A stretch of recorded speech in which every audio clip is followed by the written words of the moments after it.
வாசிங்க எடுத்தவங்க 1 சாமுவேல் 7வது அதிகாரம் 12வது வசனம். அப்பொழுது சாமுவேல் ஒரு கல்லை எடுத்து மிஸ்பாவுக்கும் சேனுக்கும் நடுவாக நிறுத்தி, இம்மட்டும் கர்த்தர் எங்களுக்கு உதவி செய்தார் என்று சொல்லி அதற்கு எபனேசர் என்று பெயரிட்டான். அப்பொழுது சாமுவேல் ஒரு கல்லை எடுத்து மிஸ்பாவுக்கும் சேனுக்கும் நடுவாக நிறுத்தி, இம்மட்டும் கர்த்தர் எங்களுக்கு உதவி செய்தார் என்று சொல்லி அதற்கு எபனேசர் என்று பெயரிட்டான். அருமையான கர்த்தருடைய பிள்ளைகளே, இங்க சாமுவேல் செய்ததான ஒரு செயலை நம்ம பார்க்கிறோம். இஸ்ரவேலிலே பெலிஸ்தியருக்கும் இஸ்ரவேலுக்கும் விரோதமாக ஒரு யுத்தம் நடக்குது. யுத்தத்தின் முடிவிலே இஸ்ரவேலர்கள் பெலிஸ்தியரை மேற்கொண்டார்கள், துரத்தினார்கள், விரட்டி அடித்தார்கள். ஒரு ஜெயம் கிடைத்தது. அதன் பிற்பாடு சாமுவேல் ஜனங்கள் எல்லாம் வர சொல்லி மிஸ்பாவுக்கும் சேனுக்கும் நடுவாக ஒரு கல்லை எடுத்து அதை நிறுத்தி, இம்மட்டும் கர்த்தர் எங்களுக்கு உதவி செய்தார் என்று சொல்லி அதற்கு எபனேசர் என்று பெயர் வைத்தார். அதாவது ஞாபகார்த்தமாய் அடையாளமாய் இருக்கும்படி ஒரு கல்லை ஊண்டி அதுக்கு ஒரு பெயர் வைப்பது அப்படிங்கிறது பழைய ஏற்பாட்டு காலத்தில் அது ஒரு வழக்கமாய் இருந்தது. இன்றும் நாம் அதை செய்ய வேண்டுமா அப்படின்னா இன்றைக்கு நம்ம அப்படி செய்யணுங்கிற அவசியம் இல்லை. ஆனால் அன்றைய நாட்களில் முந்தைய காலத்தில் அப்படி ஒரு வழக்கம் ஜனங்களுக்குள்ள இருந்தது. அவர்கள் அடையாளமாய் ஞாபகார்த்தமாய் இருக்கட்டும்னு சொல்லி ஒரு கல்லை எடுத்து வைத்து அதற்கு ஒரு பெயர் சூட்டுவது வழக்கம். இப்ப சாமுவேலும் அதைத்தான் செய்கிறார். சாமுவேல் செய்தது பின் நாட்கள்ல அது கர்த்தருக்கே உரிய பெயராக மாறியது. எபனேசராம் தேவன், இம்மட்டும் உதவி செய்கிறவர் அப்படின்னு அது கர்த்தருக்கே உரியதான ஒரு நாமமாக மாறியது.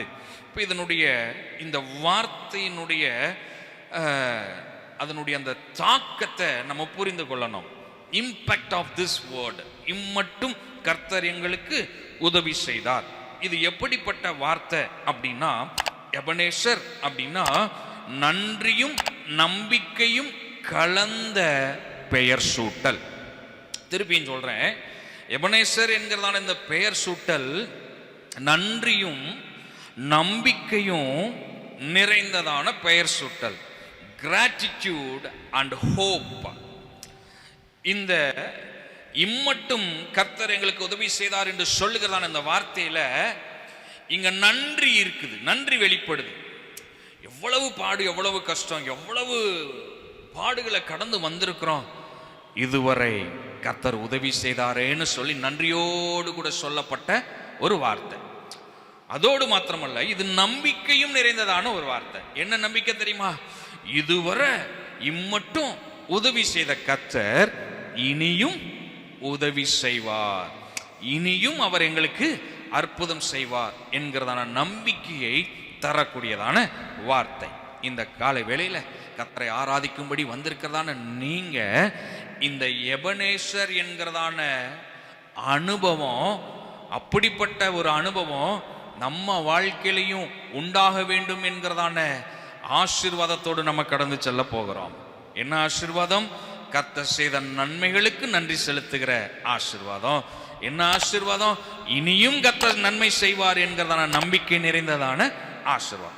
இது ரெண்டும் நிறைந்ததான அனுபவத்தோடு தான் இன்னைக்கு நம்ம கடந்து செல்ல போகிறோம். கர்த்தர் அப்படி நம்ம வாழ்க்கையில ஒரு எபனேசர் என்கிறதான அனுபவத்தை தரப்போறாரு, அப்படி நம்மளை ஆசீர்வதிக்க போறார். எத்தனை பேர் நம்புறீங்க?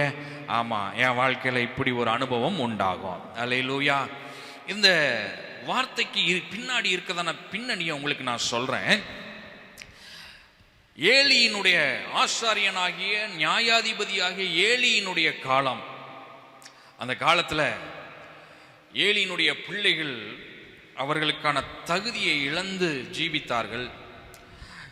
ஜனங்களும் தலைவன் சரியா இருந்தாதான் மக்கள் சரியா இருப்பாங்க.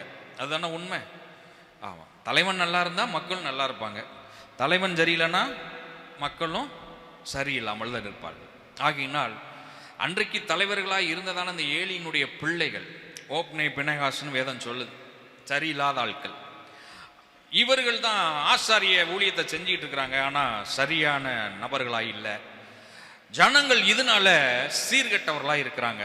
தன் தன் இஷ்டப்படி வாழ்ந்துகிட்டு இருக்கிறாங்க. அவங்க விருப்பப்படி எல்லாம் நடக்குது. இப்ப தேவன் என்ன செய்தார்னா இவங்களை ஒப்பு கொடுத்துறார். பாடுகள், கஷ்டங்கள், இப்படி சில காரியங்களுக்கு விட்டு கொடுத்துறார். கர்த்தருக்கு பிரியமில்லாத ஜீவியம் ஜீவிக்கிறதுனால ஆண்டவரும் விட்டுட்டார். இப்ப நடப்பது என்னன்னா, பெலிஸ்தியர்கள் இவர்களுக்கு விரோதமாய் வருகிறார்கள், இவர்களை மேற்கொள்ளுகிறார்கள். பெலிஸ்தியர்கள் மேற்கொண்டு இவர்களை தோற்கடித்ததனுடைய ஒரு நிகழ்வு என்னன்னா, அந்த சண்டையில ஓப்னே பினகாஸ் என்ன செஞ்சிடறாங்க, 2 பேரும் செத்து போயிடுறாங்க. பிள்ளைகள் 2 பேரும் செத்து போனார்கள். இஸ்ரவேலிலே இருந்ததான உடன்படிக்கை பெட்டி பிடிபட்டு போனது, பெலிஸ்தியர்களால் அது சிறைப்பட்டு கொண்டு போகப்பட்டது என்பதை ஏலி கேட்கிறாரு. அவரும் கீழே விழுந்து என்ன செஞ்சிடறாரு, செத்து போயிறாரு. இஸ்ரவேல் எங்கும் ஓலம், மரண ஓலம், தோல்வியின் ஓலம், எல்லா இடங்களிலும் ஜனங்களுடைய கதறல் கேட்டுக்கொண்டிருக்குது. இப்படிப்பட்ட தோல்வி நிறைந்ததான நேரம். அப்ப அடுத்ததா சாமுவேல் வராரு. சாமுவேல் தீர்க்கதரிசி என்பதை எல்லா ஜனங்களையும் ஏற்கனவே அறிந்திருந்தார்கள். சாமுவேல் இடத்துல வந்து முறையிடுகிறார்கள். இப்ப முறையிடுகிறதான சூழல் எப்படிப்பட்ட சூழல் தெரியுமா? பெலிஸ்தியர்கள் மீண்டும் இந்த இஸ்ரவேலரை போரிட்டு மேற்கொள்ளும்படி வருகிறதான சூழல். இதுவரைக்கும் பட்டதெல்லாம் போதாதுன்னு இப்ப திருப்பியும் என்ன செய்யுது, ஒரு யுத்தம் வருது. அப்பதான் இஸ்ரவேலர்கள் சாமுவேல்கிட்ட வந்து சொல்றாங்க, எங்களுக்காக கர்த்தரை நோக்கி விண்ணப்பம் பண்ணோம், ஜெபத்தை கேட்டு கர்த்தர் பெலிஸ்தியனுடைய கையிலிருந்து நம்ம என்ன செய்வாரு, விடுதலை ஆக்குவார். சாமுவேலும் விண்ணப்பம் பண்ணினார். கர்த்தர் அந்த ஜெபத்தை கேட்டாரு. கேட்டதுனால என்ன நடந்துச்சு, பெலிஸ்தியரினுடைய பாளையத்திற்குள்ள இடி முழக்கம் வந்தது. பெலிஸ்தியர்களுக்குள்ள கன்ஃபியூஷன், சிதறடிக்கப்பட்டார்கள். இஸ்ரவேலர்கள் எளிதாய் அவர்களை துரத்தி வெட்டி சாய்த்தார்கள், மேற்கொண்டார்கள் என்று வேதம் சொல்லுது. அல்லேலூயா, அல்லேலூயா. இப்ப பல ஆண்டுகளாய், சுமார் 20-30 ஆண்டுகளுக்கு மேலாக பெலிஸ்தியருடைய கரத்திற்கு கீழாய் அடிமைகளாய் இருந்தவர்கள் இப்ப இத்தனை ஆண்டுகளுக்கு பிற்பாடு ஒரு ஜெயத்தை என்ன செஞ்சிட்டாங்க, பார்த்துட்டாங்க. இதுவரைக்கும் பெலிஸ்தியர்கள் இவர்களை என்ன பாடுபடுத்தி இருப்பாங்க யோசிச்சு பாருங்க. நீங்க 1 சாமுவேல் 6:7 வாசிங்கன்னா பெலிஸ்தியர் இடத்துல ஜனங்கள் பட்ட பாடுகளை வேதம் நமக்கு காண்பித்து கொடுக்கிறது.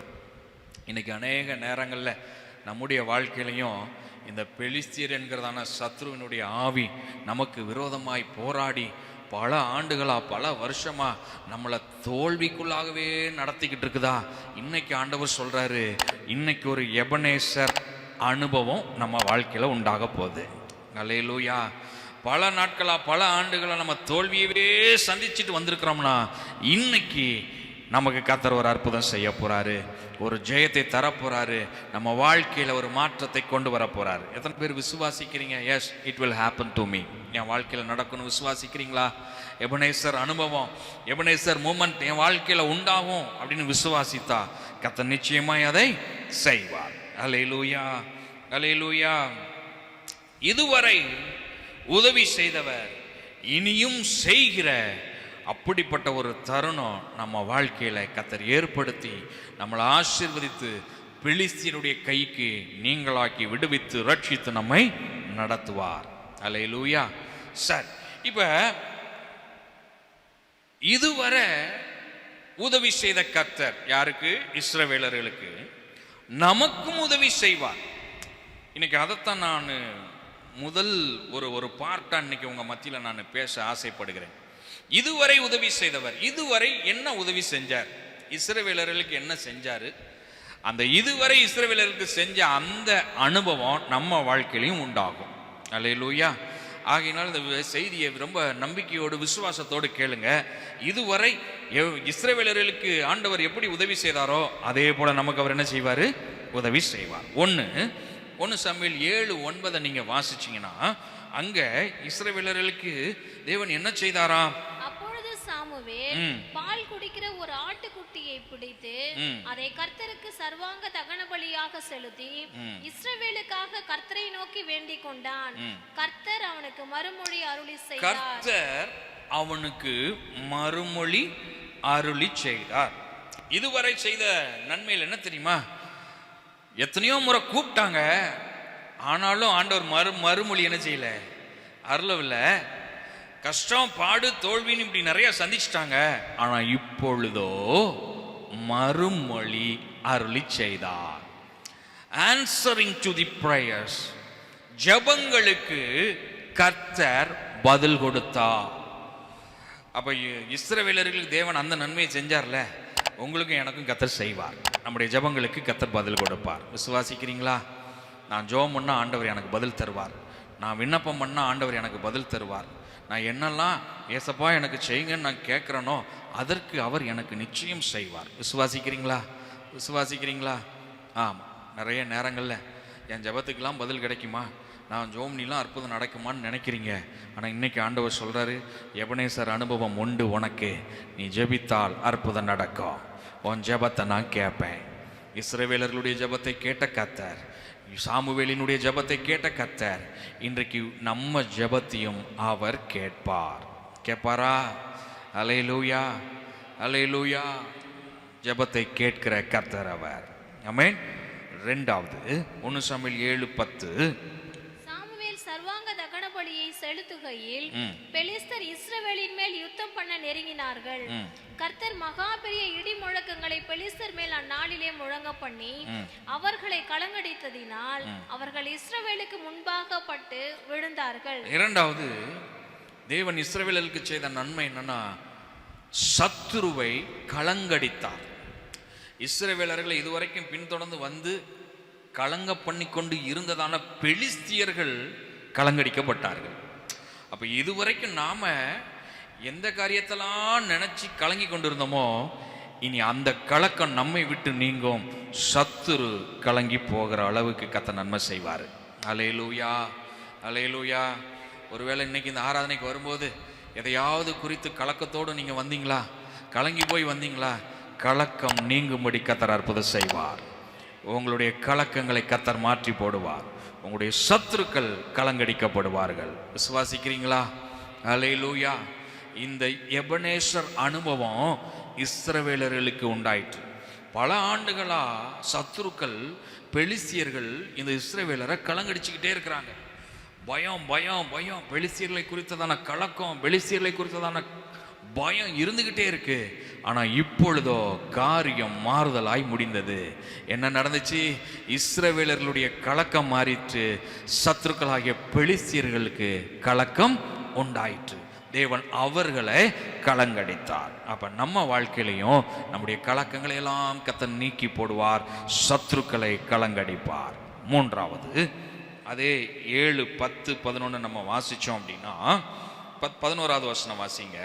அப்பொழுது இஸ்ரவேலர் மிஸ்பாவிலிருந்து பெலிஸ்தரை பின்தொடர்ந்து போய் பெத்காரிம் பள்ளத்தாக்கு மட்டும் அவர்களை முறியடித்தார்கள். பெத்காரிம் பள்ளத்தாக்கு மட்டும் அவர்களை முறிய அடித்தார்கள் அப்படின்னு வேதம் சொல்லு. இது எதை காண்பித்து கொடுக்குது அப்படின்னா, இந்த இஸ்ரவேலர்கள் பெலிஸ்தியர்கள் இடத்துல பல வருஷமா தோத்துக்கிட்டே இருக்காங்க.